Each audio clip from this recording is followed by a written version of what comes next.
Screams of anguish from my father, I looked down and saw my sister, and behind her, I saw something terrifying.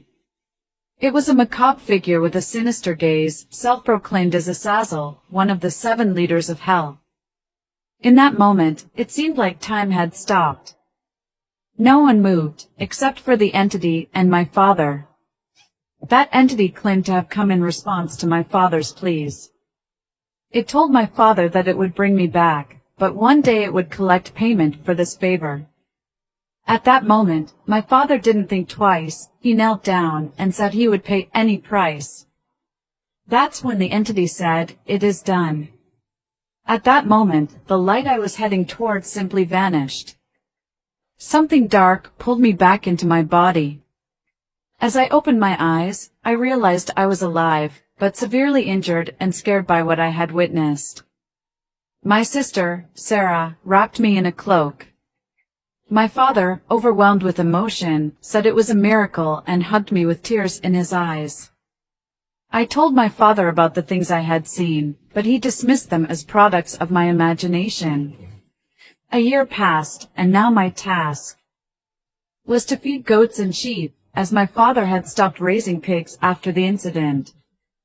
Due to the trauma I experienced from being violated by pigs, I had nightmares every day and would often wake up during the night.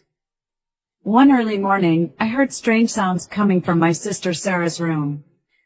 I got up and walked slowly to her room, and that's when I saw a goat standing in front of her bed. Upon seeing me, it assumed a form that seemed human, and I remembered that this entity was the same one that was behind Sarah on the day of that tragic episode with the pigs, the one who spoke to my father. I said to him, "You are Azazel." He replied, "Yes," and said it was harvest time, that the debt needed to be paid, that the end was near, and he needed the virgin to fulfill it. He said this while looking at my sister Sarah, but I didn't understand what it meant. Before I could realize, he had already disappeared. I quickly woke up my sister and told her everything, but she didn't believe me.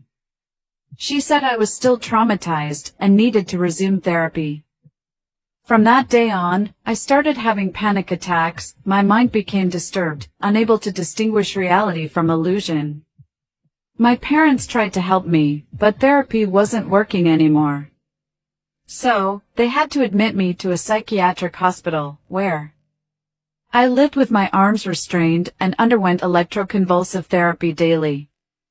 It caused me a lot of pain. But my story doesn't end here. If you want to hear the final part of my story, my sister Sarah with the horse Juan, leave your comment here on the video.